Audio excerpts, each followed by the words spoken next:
All right, good afternoon, everybody. Really glad to see so many people on today for our very first Get Ready webinar. As a reminder, this is Lizzie Kose. I'll be leading a lot of this Get Ready work along with Kate Eichler, who's also in the room. We're really excited to get started today. So today's webinar, we're going to be doing a general overview of Ready Start Networks. First of all, we're going to start with an overview of what the Get Ready vision is for what we hope to get out of this cohort over the next couple of months. Then we're going to do a deep dive into the full model of Ready Starts. Then we will talk about some of the resources available to help you with your work. We'll discuss what some of our lessons learned from our current Ready Start networks are. And then we're going to discuss what do you want to get out of Get Ready.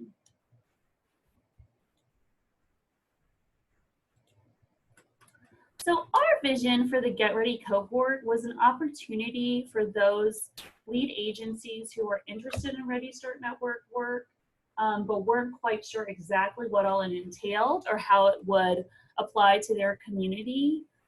So we wanted to give you the opportunity to learn more about the 4 pillars of Ready Start and to really have a better understanding of what that work is going to look like in our state and how, again, like I said, how it might look in your community specifically. We want this to be a really great opportunity for people to come together to share ideas and to collaborate. So we'll talk a little bit more about our webinar expectations, but we really want these webinar sessions to be interactive and to not just be Kay and myself talking the entire time. So we're looking forward to hearing from you and for your active participation in collaboration with other networks in this cohort. We'll also get the opportunity to have certain Ready Start networks currently doing this work to share and present what's going on with them.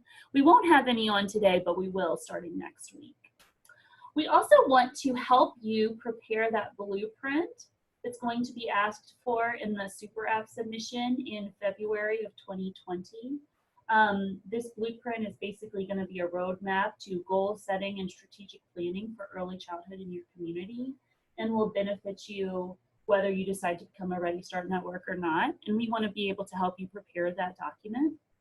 Lastly, after you have participated in the Get Ready cohort and made an informed decision about whether or not you think this is the right thing for your network, we'd like for you to be prepared as a result of these sessions to complete a successful application for Ready Start Networks for cohort 3, which will be released in the spring.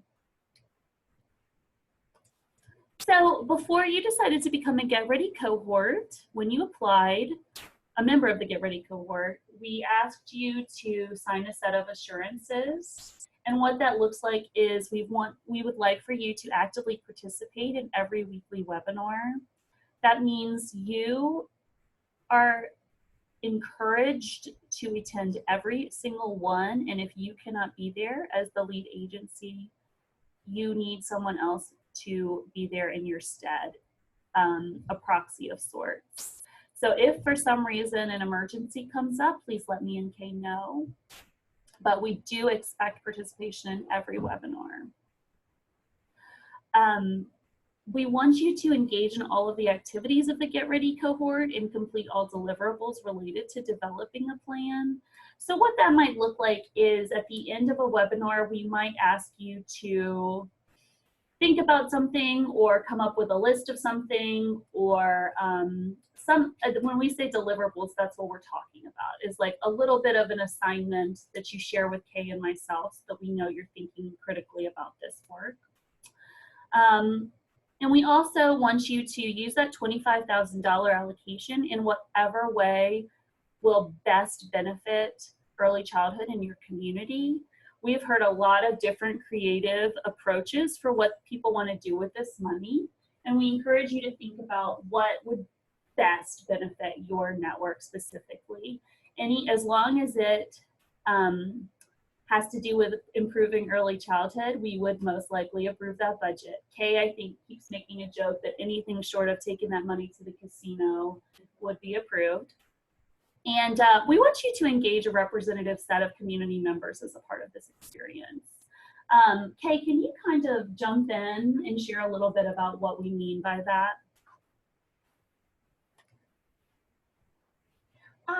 So as you move along, you probably have partners who are interested. You may even use your regularly scheduled community network meetings to talk about your participation and what you learned. So those are two quick and easy ways to do that. Use your current community network meetings, share out if you have just casual visits or meetings with other partners.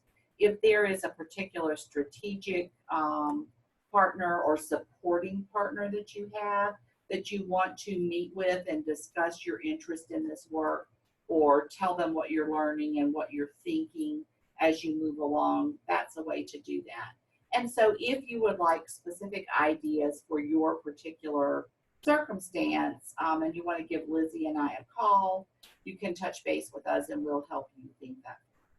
Great. Thank you so much, Kay. Okay, so as I said before, we really want this to be an active participation webinar series. And so to maximize your engagement, we want to make sure that you can join either via the computer so that you can see our screen, or there's also a Zoom app that you could download on your phone if for some reason you can't get in front of the computer. We just want to make sure that you can see any slides or documents that we share. We also want you to participate in our discussions and engage in conversations, particularly on those review weeks. I'll talk about what those review weeks look like a little bit more in the next slide. We want to make sure that when other people are talking, your microphone is muted, but on the other hand, we want to make sure you do have the ability to talk if you're ready to share. So we want, if you do not have a computer microphone, you can call in through the telephone while also viewing on your computer. So if you have any problems with the technology of this all, feel free to reach out to me and I will be happy to set you up and help you with the next webinar so that you can actively participate. So again, this is just so that this is a learning experience for all and you're not just hearing Kay and me speak the entire time. We really want to hear from you guys and hear all of your many ideas and questions. Anything else, Kay? No, I think just as we move through our information both today and in the future, feel free to use that chat feature to submit questions. We're going to pause throughout this for questions, and it might be helpful for you just to dump your question into that chat as we move along, and then Lizzie and I will check that first and then go to hand raising when we get to the question section. So feel free to put your questions in chat. Yeah, that's a great point because you can type into the chat at any time. So we will have designated times where it's a good time for you to ask questions. But if you have a question that pops in your head before then, by all means, go right ahead, type it into the chat, and we'll address it as soon as we can. Great. So this is our timeline for our Get Ready webinars. Again, please check your calendar and make sure that you're free at noon on these days for these webinars. And if you have a conflict, let me and Kay know immediately. So today, as I said before, we're overviewing those 4 pillars of Ready Starts. And then what's going to happen is we will have a week dedicated to each of the 4 pillars. We'll do deep dives. We'll hear from Ready Start networks who are currently doing that work. Then after that deep dive, so for example, next week will be a blueprint deep dive, we'll ask you guys to do a couple of things after the webinar has concluded. And the following week, we'll review those questions we asked you. So when it says blueprint review, coalition review, governance review, fundraising review, that's really going to be when our webinars are even more interactive because we will be asking you to share your reflection on those 4 pillars and what that might look like in your community. So we'll have a series of these webinars and then they will end right around the time in late January, which is right before the Super App is due. It's right before Ready Start Network Cohort 3's request for application is released. All right, so far, just an overview of what our Get Ready cohort will look like so far. Does anybody have any questions? Please type them into the chat box or raise your hand. Or if you can unmute yourself, happy to answer.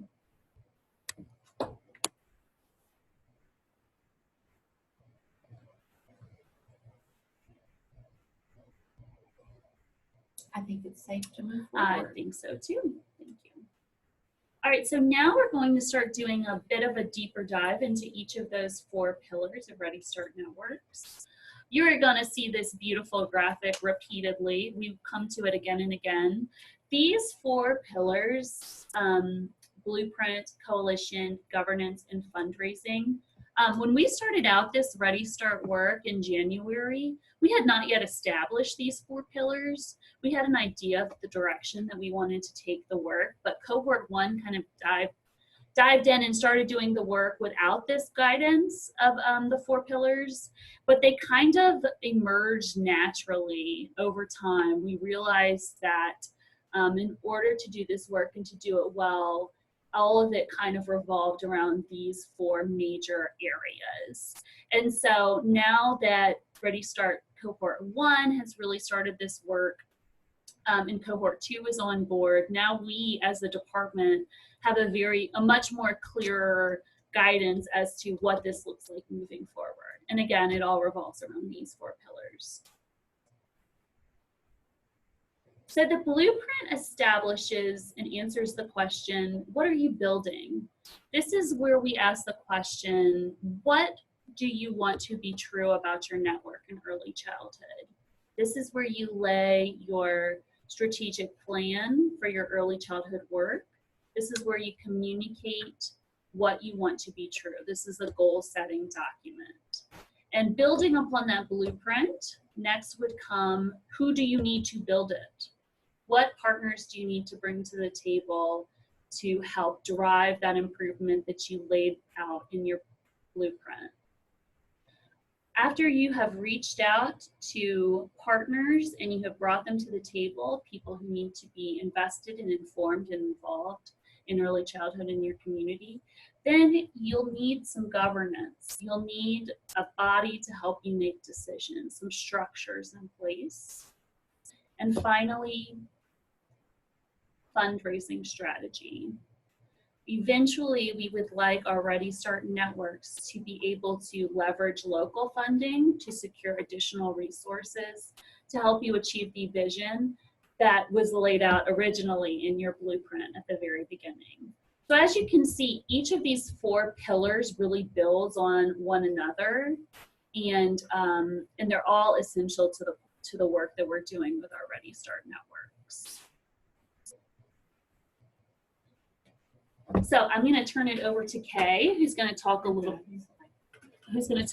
bit more about these 4 pillars and what questions we're answering and what you must know and understand in order to drive those questions forward. Thanks, Lizzie. So on the previous slide, Lizzie reviewed the questions that are attached to each one of these pillars. What are you building? Who do you need to build it? How will you make decisions? And how will you raise funds? To really be successful with answering these questions, there are some things that Ready Starts must know and understand. And those things are listed here. They're bulleted out. They cover the need and demand for early childhood services across your community. This is in part what you do each year when you look at your coordinated enrollment plan. You look at the at-risk cohort, you look at who's being served by every age. A deeper dive into that would include knowing really the capacity for each center, because some centers have capacity to serve more children, as well as there are some schools with empty classrooms or partially filled classrooms. So those are some things that you need to consider. You also need to know and understand deeply the quality levels for every program and site across your community. So that means knowing well public school data, NSECD data, Head Start data, and child care center data as it relates to quality. Typically, lead agencies know and understand that because you work extensively with class scores and you help folks to understand their class scores. So that's something that you really already are pretty nimble with. The next bullet talks about workforce needs, demands, wages, and available supports. So this is probably an area where we in the past have really paid superficial attention to. We talk about turnover in childcare. If you are a local education agency, you may know about any problems or concerns about the longevity of staff that you have in your classrooms. But we're really wanting you to capture, track, and study the certification level of folks, what they need in terms of their ancillary certificates, to really pay attention to turnover and know and understand more about your workforce related to early childhood. We're also asking that Ready Starts know and understand key data points about demographics across their community. Lizzie, will get further into data kits that we're providing to really help you start looking at that, looking at the level of poverty in your community. That helps you determine at need, to look at academics and outcomes. What's your graduation rate? Because we know and understand that early childhood influences those long-term factors. What is your, not only your graduation rate, but what are the outcomes on your annual test, your LEAP tests? Also, Ready Starts must know and understand key players and key opportunities within their community. So many of you started out with supporting partners that were beyond just those folks who help provide programs for early childhood. I think it's time to take a closer look and rethink. Have you involved the mayor's offices across your community network? Are you involving Chamber of Commerce? Are you involving any ministerial alliances or other public service organizations, Lions Club, League of Women Voters, anyone who might be interested or could help support early childhood in the community? All right, so we're going to now, Lizzie and I are going to look at each one of these columns and talk a little bit about this. We're going to go back and revisit the blueprint and go into a little more detail with the blueprint. Here are some questions that I really think you need to get out a piece of paper and answer. And the first question, what will be true if you are successful? This really is visioning. This is, if you remember when you started your community network work back in the day, we asked you to close your eyes and think about a year down the road and what you thought would be true. Many of you came up with ideas and statements about quality classrooms, about professional development, about teachers all using the same language and knowing how to use the tools efficiently and effectively. So zoom up a little bit, broaden that out. What will be true if you are successful? And it's all going to wrap around what you choose to emphasize based on your data in your community. So we have current Ready Starts that some of them are focused on classroom quality across the board. Some of them believe that they can get to quality the best path to quality is to develop some supports for child care center directors related to carrying out their business. So supporting them as business people with their child care centers. So as you look at your data, and as you listen to other people, you're going to decide a path to take, a particular area of focus that will help you arrive at your vision. And I encourage you not to try to do it all at once. Maybe get a sticky flip chart, stick it to the wall, and as you think of something, write it down. But what do you want your community to look like with regard to early childhood 2 or 3 years down the road? The next question, what are you doing to improve access to quality for children birth to 5 in your community? So where do you need new seats? What ages do you need to serve? So how are you doing with 4-year-olds right now? Are you meeting all of your 4-year-old needs? Do you have 4-year-old seats that are unfilled? Some people have that problem. If you are in that particular situation, then you need to look at 3-year-old seats. And what are you doing to serve 3-year-olds? How successful are you there? Are there any current 4-year-old seats that need to be converted to 3-year-old seats? And I think across the state, everyone probably needs to consider how they can move the needle on birth to 3 seats. Mm-hmm. Right now, Lizzie's busy with a big grant that we're going to turn in November that will bring seats to Louisiana if we're successful.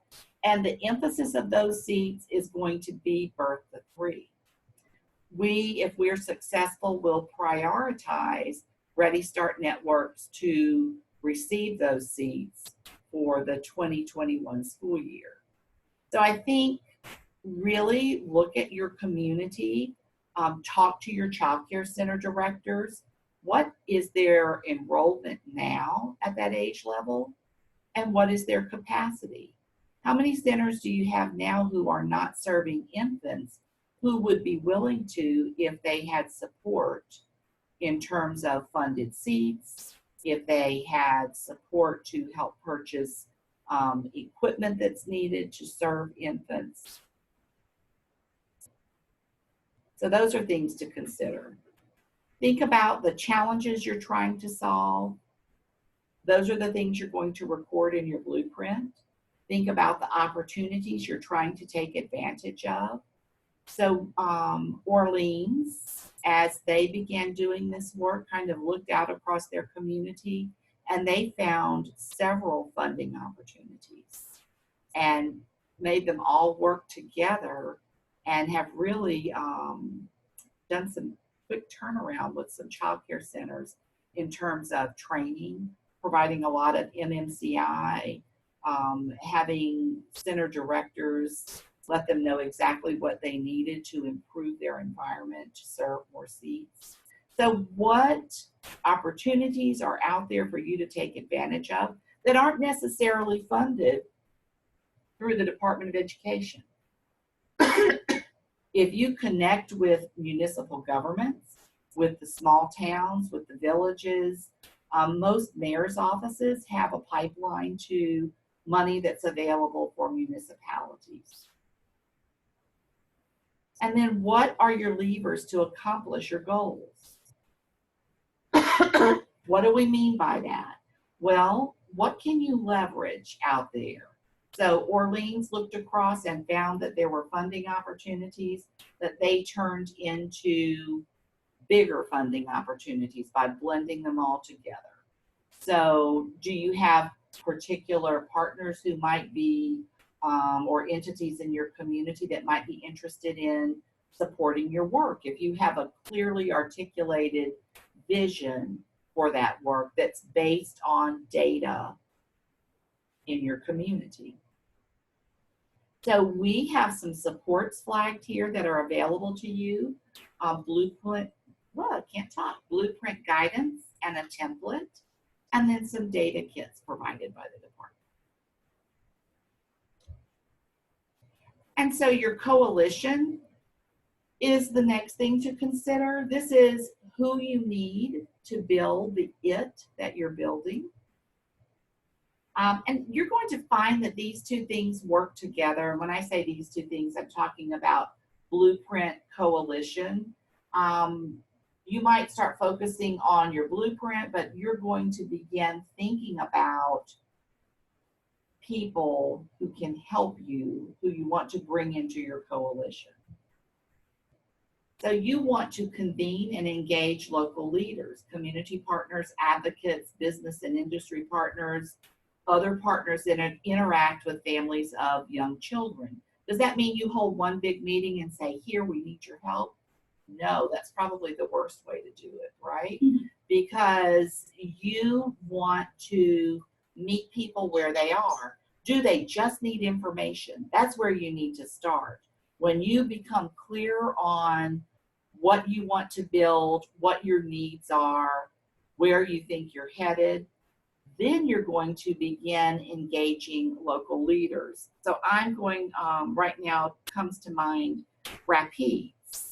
And so Rapides is in cohort 1, and they have a foundation there in the community. Some of you on the line might be in the Orchard Foundation service area.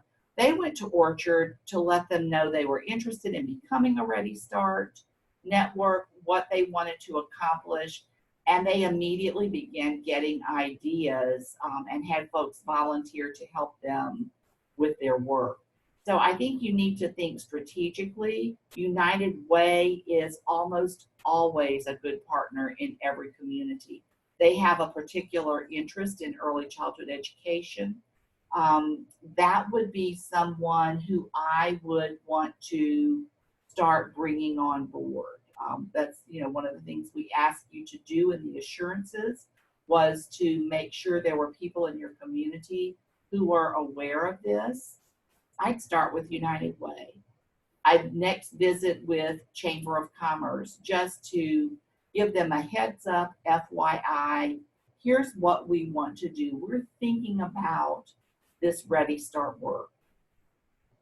So as you get into this, you'll have certain coalition members that you bring on board. You're going to launch some Ready Start publicity, establish some messaging, and we have some guidance for that and some templates for that.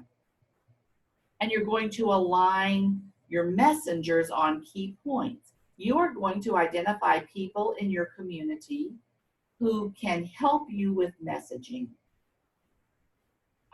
Lizzie, who was that yesterday that told us about they ran into someone who was a radio station person who also wrote for the app? Yeah, that was St. Mary. Mm-hmm. Yeah, so St. Mary has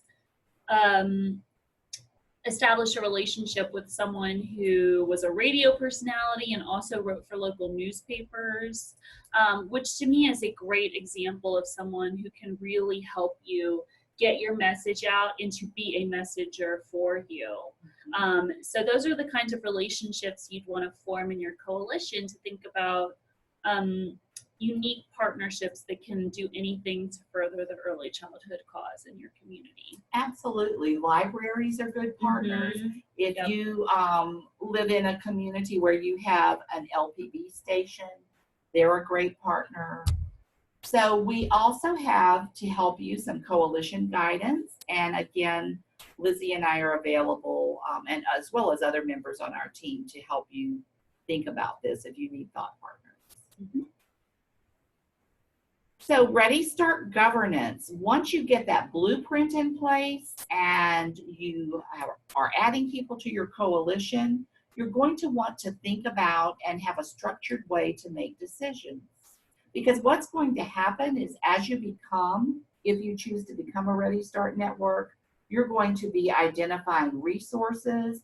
You're going to probably be engaged in local fundraising, and you're going to need to make decisions on using those resources and perhaps allocating local seats. Again, Orleans comes to mind. They actually generated seats in their community through funding from their mayor's office. Mhm. So they had to come up with a way to allocate those seats out to different centers. They needed to come up with a structure to do that. So we are going to ask Ready Start networks as they build their governance to institute bylaws and have perhaps a few required members to cover all of the sectors. We want you to determine a meeting structure and a schedule for that. Like, is it going to be quarterly? Is it going to be once a month? And then you're going to define through the governance structure and your bylaws authority and responsibility.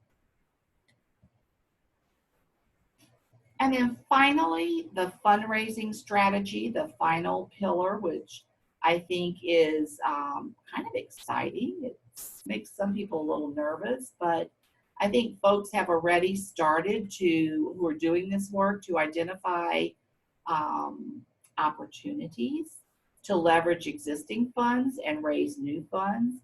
If you have business of any size in your community network, there is very likely a foundation attached to that.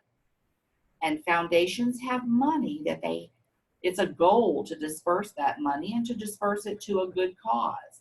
So if you come to them with a blueprint that's data-based and you have a governing structure to make decisions, you're going to be able to readily step up as a partner to these foundations and help them with spending their money. It's an opportunity for everyone across the community.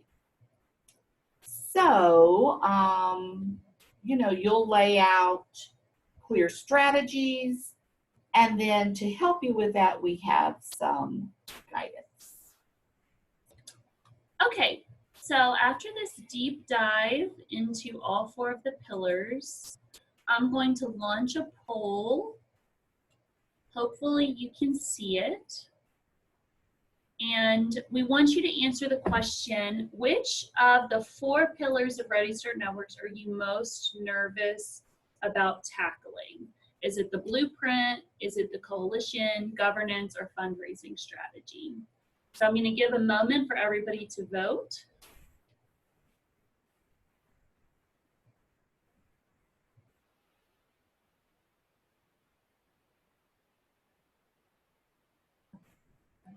Thanks to all of you who are voting. It's great to see that participation. As I'm looking at the votes roll in, we have really 24 out of 33 people who are engaged. And it is, the results are coming in just about as I expected. Mm-hmm. I think the blueprint is pretty clear. Yeah. And I think folks understand how to reach out to new partners. It's the things that are foreign to us that make us the most nervous, and that is governance. What should that look like? Why do I need that? Why is the state making us do this? And oh my goodness, funding strategy, fundraising strategy, that is totally outside of what we typically are used to doing. So this helps us kind of know where we need to target assistance. But as a Get Ready cohort, you are just focused on learning about these things and your blueprint, which, as we can see from the poll, is going to be the thing that you're most comfortable with. So you're on target. Yeah. Great. Thank you for all those who participated.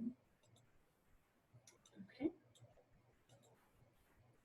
So after that review that Kay did so well of each of the 4 pillars, are there any pressing questions about those so far that you would like to ask? Feel free to type in the chat box or raise your hand or unmute yourself.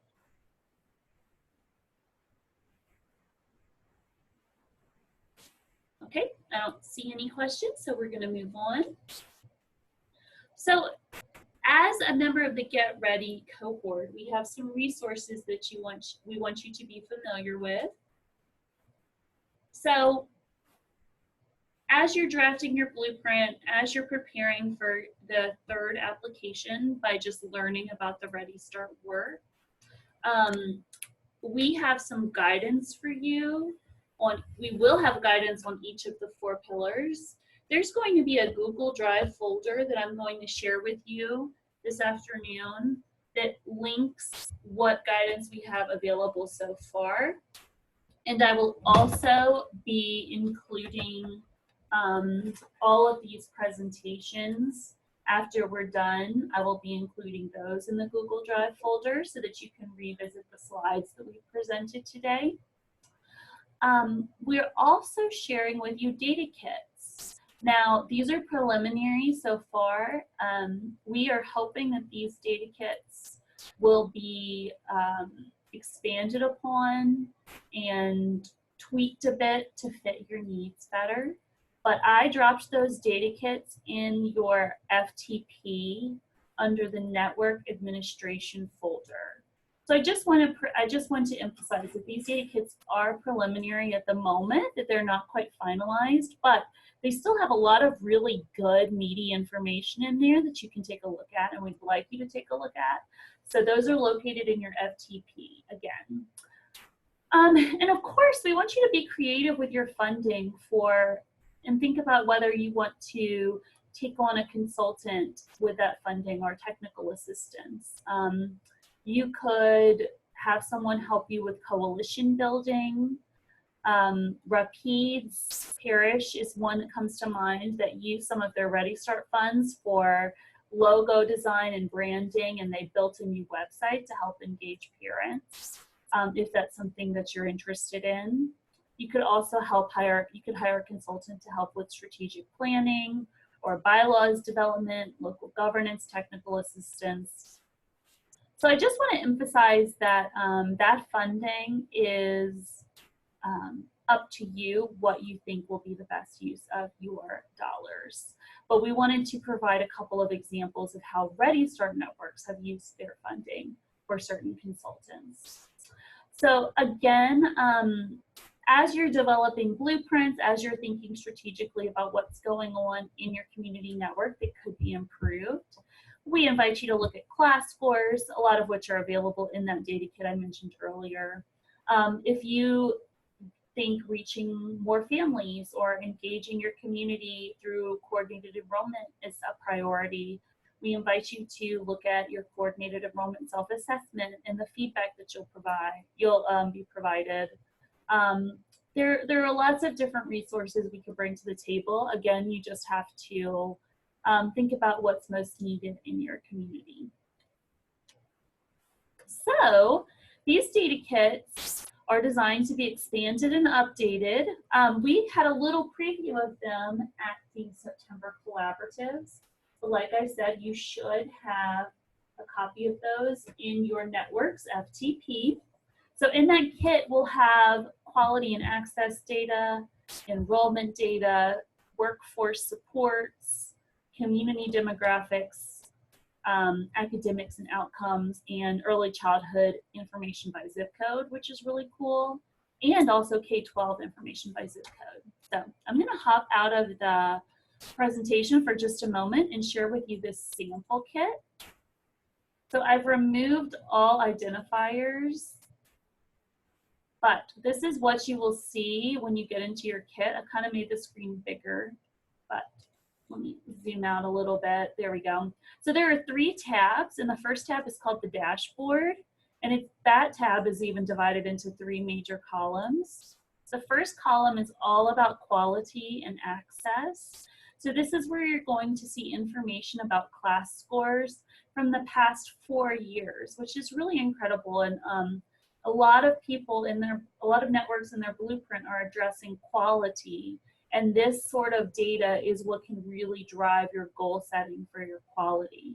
So for example, in this sample, the very top looks at class scores by domain from the past 4 years, as well as the changes over the 4 years.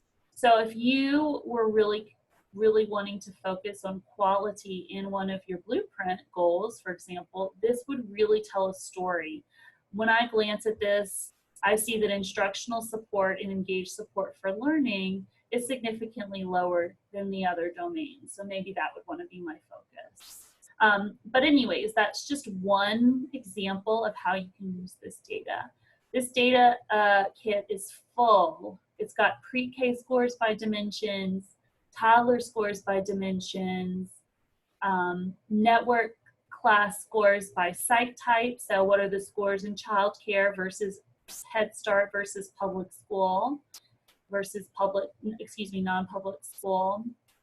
And the percentage of children in those early childhood programs by class rating.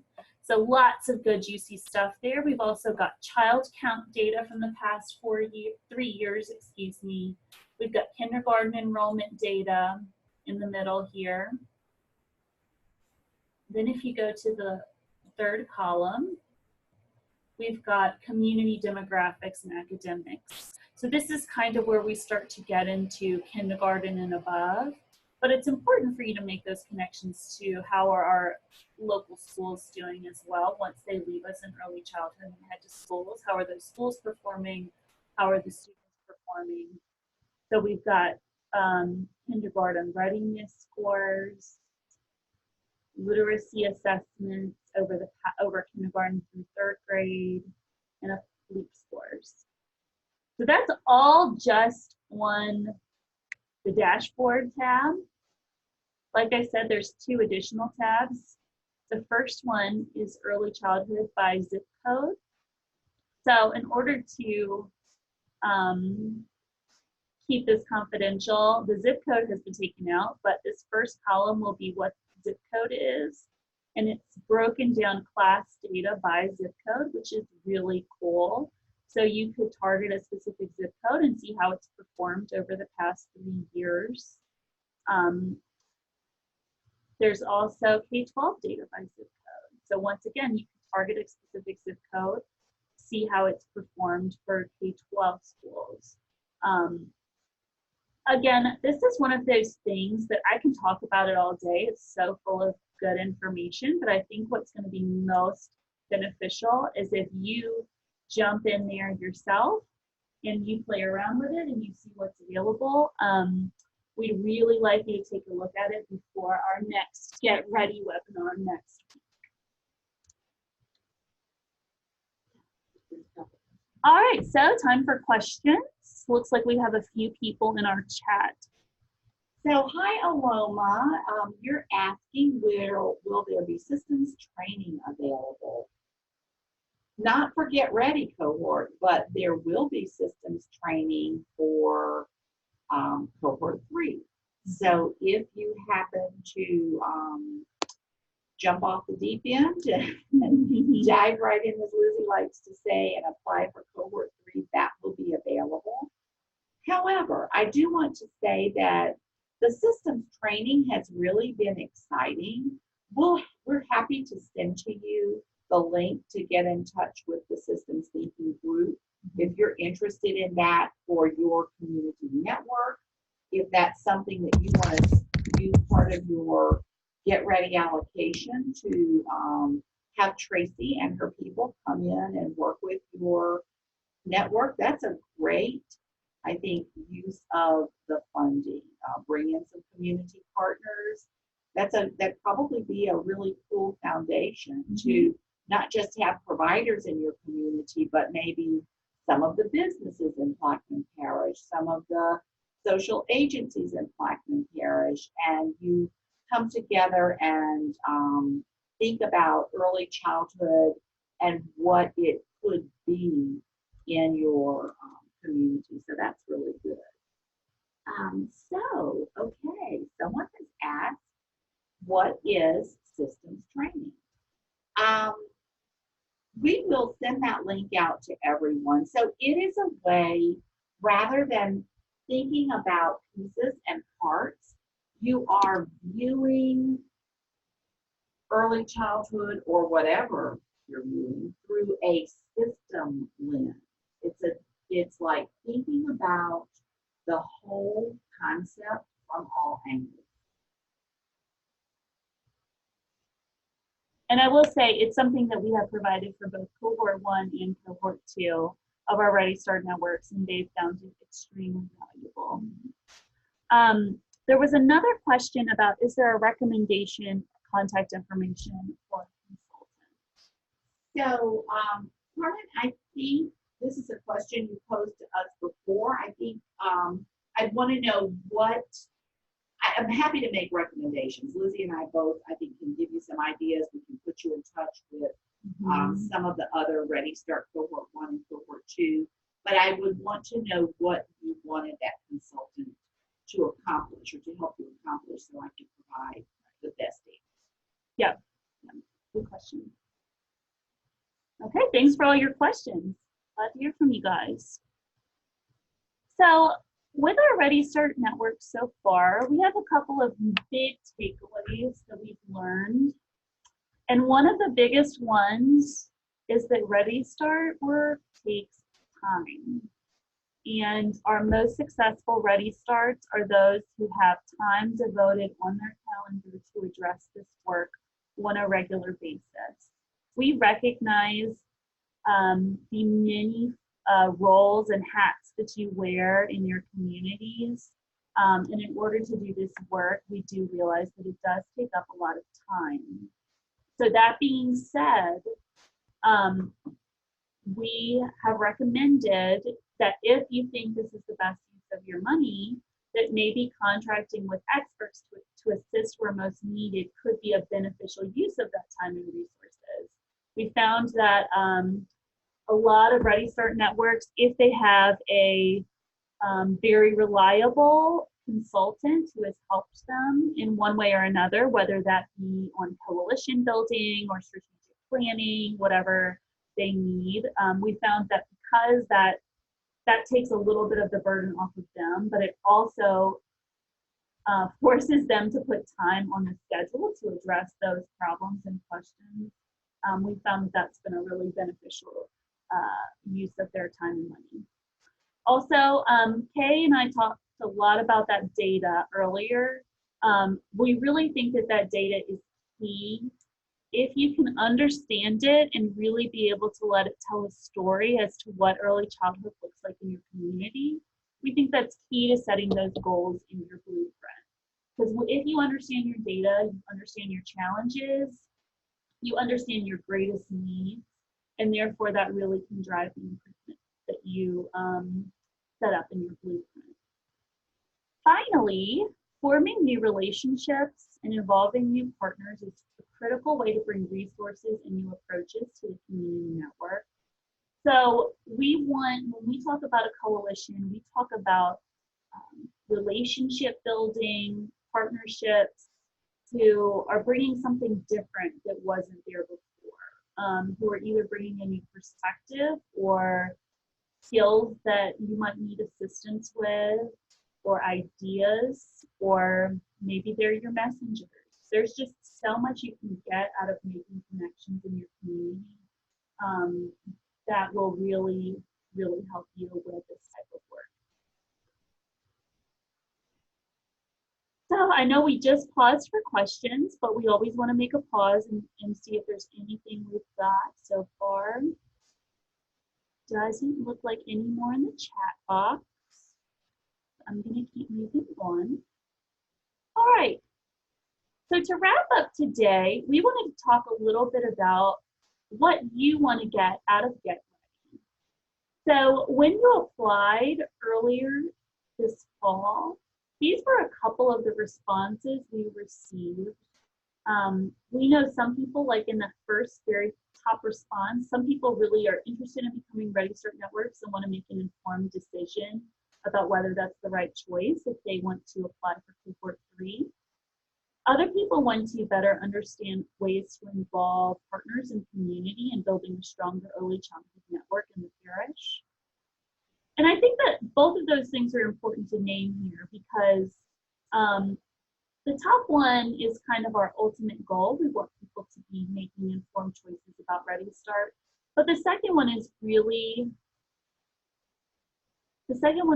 important too, because even if you decide not to become a Ready Start network, forming partnerships in building a stronger early childhood network is huge and can make a huge difference in your community and really drive the needle for children in your area. And finally, someone else mentioned that they wanted to a completed blueprint by the end of this and a sense of direction about how to improve early childhood for birth to 5 in our parish. So as you can see, we've got a variety of reasons why people joined the Get Ready cohort. If any of you would like to share, we would love to hear from you now and see, okay, after this very first webinar, now that we're coming to an end of it, what do you think you're really going to get out of it? What do you hope to achieve by the end of this? We'd love to hear from you. I can unmute your microphone if you'd like to raise your hand. Or you better be careful because sometimes Kay likes to cold call people, and Kay says she's not going to do it today. But next time she might. So if anybody would like to share, we'd love to hear from you. What's going on? What was going on in your mind when you decided to join the Get Ready cohort, and what do you hope to achieve by the end of this? So if anyone wants to run away right now, raise your hand. Oh, it looks like do you want to share, Dr. Odinga? Yes, I do. I think this would be a great opportunity to get a sense of direction. That's what we're trying to do. The board members, I work for a school system, of course. The board members are very anxious. They've finally gotten a hold of the fact that early childhood is most important. Mm-hmm. And already the kind of coalitions we've built in our community, they're trying to get a grasp of it. So this will give us an opportunity to involve government and all of the other agencies that we're involved with, as well as our partnerships of community child care programs. United Way has played an important role. So I think everybody wants to know, where are we going? What are we going to do it? When and how are we going to do it? Also that data piece, I've been getting a lot of questions from the board as they begin to determine where we're going with regard to data. So I think this is going to be an exciting approach to what we need to do. Tamanika, thank you. Thanks for sharing that. I want to, that brings to mind, I'm thinking of Iberville, the Iberville Ready Start, and they have a board member that is actually very involved in their work and is sitting on the new governance structure that they've built. And usually you're going to be able to find at least one board member that is very interested in early childhood. And you're right, Tamanika, there's no reason why you should have to shoulder the weight of all that planning by yourself. It really does work best when you can make key players in the community aware of need, and that helps generate resources. Yeah, thank you so much for sharing. We also got a comment in our chat box from Pam that says they want to increase the quality level and number of seats for birth to 3 in their rural parish. Good plan, Pam. What parish is that? That's Jeff Davis. Jeff Davis, great. Great, thank you for sharing, Pam. I got a question. Will we receive this webinar information? Yes, I will send an email, a follow-up email this afternoon that will link you to these slides so that you can revisit them should you choose.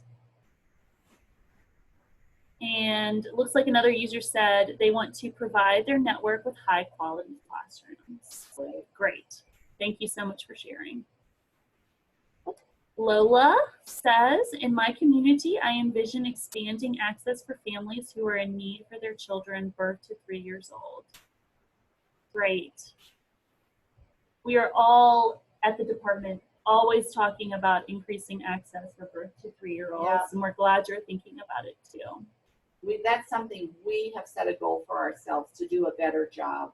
We know access is a concern or a need in that area, so right now we're going to focus our resources there. Mm-hmm. Great. All right, thank you all for sharing. We have one final slide, and that is our next steps. So next week, we're going to start diving into our blueprint and what that looks like. You're going to hear from two current Ready Start networks that their blueprints are in development. That's Orleans and Jefferson. So what we want you to do to prepare. So I would first of all, like you, I'm going to copy and paste a very, very brief survey into the chat box. Also, if you can't get to the chat box, I've linked it here. It's tinyurl.com/getreadywebinar1. This survey is, like I said, 3 questions. We just want to best prepare you. We just want to prepare ourselves for the next webinar and do what's most helpful to you. So we just ask that you complete this before the end of the afternoon. If anything, maybe as soon as we end our webinar, we'll hopefully give you a few minutes to complete these couple questions, just so that we can better prepare for next week. We want you to take a look at those data kits. Think about the greatest early childhood challenges your community faces. That those data kits can really inform that thought process and figuring that out.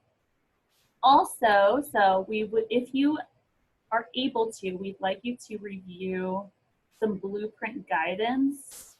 That will be located in your Google Drive folder. So I realized someone asked earlier, how is this all getting to us? I am going to send everybody a follow-up email this afternoon with the link to the Google Drive. Yeah, if you could review that blueprint guidance, that way you have a little better understanding next week as to what we're talking about when we really dive into what the blueprints will look like and what are some processes you can use to tackle those. Yep, I think that's a good point, Lizzie. So that's, take that as a reading assignment. If you scan that blueprint guidance, it will help you be prepared to ask questions to Amy and Sorrentha from Orleans and Jefferson. It will help you get more out of their presentation if you are familiar with that guidance and have a particular lens for what they're presenting and what you think you might want to do. Yep, great. And I'm actually going to add right to it that you can email me if you have any questions. So I know that you have heard a lot of information today, and you might think of a question later on this week or early next week. And if you do have any questions, please feel free to reach out to me or Kay. And right before that last, I skipped this bullet. Make sure you take a look at that Get Ready schedule and be sure you have a representative at each of our webinars, because each one is going to be packed with information and we don't want you to miss anything. Okay, so, is there anything else before we sign off today? I think that's enough. I think so too. I'm tired. I'm worn out. I want to eat and take a nap. Sounds about right to me. So, just a please friendly reminder to fill out that survey if you can, so that we know how we're doing and we can make improvements for next time. And thank you all so much for joining us. We're looking forward to the next couple months together. Take care. Get ready.